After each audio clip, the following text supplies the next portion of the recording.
Ukraine যুদ্ধ বন্ধের কূটনৈতিক প্রচেষ্টায় মেলেনি দৃশ্যমান অগ্রগতি। প্রেসিডেন্ট ডোনাল্ড ট্রাম্পের অভিযোগ, পশ্চিমা যুদ্ধবিরতির যুদ্ধবিরতির প্রস্তাবে কোনো ইতিবাচক সাড়া দেয়নি মস্কো, যদিও মার্কিন প্রেসিডেন্ট এটিকে পুতিনের ব্যর্থতা বলে অভিহিত করেছেন। বৃহস্পতিবার যুক্তরাজ্য সফর শেষে সাংবাদিকদের তিনি রাগঢাক না করেই জানান, রুশ প্রেসিডেন্ট ভ্লাদিমির পুতিনের কার্যকলাপে তিনি হতাশ।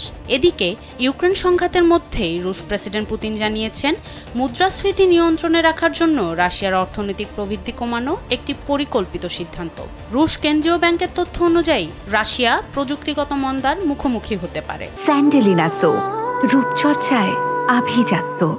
তবে পুতিন এই ধারণা অস্বীকার করেছেন। তিনি বলেন, ইউক্রেনে এখন 7 লাখের বেশি রুশ সেনা মোতায়েন করা হয়েছে, যা যুদ্ধক্ষেত্রে তাদের সক্ষমতাকে আরও শক্তিশালী করেছে।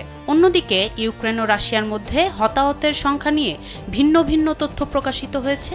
কিয়েভ বলছে, রাশিয়ার সঙ্গে সাম্প্রতিক বিনিময়ে তারা 1000-এরও বেশি ইউক্রেনীয় সেনার মরদেহ ফিরে পেয়েছে।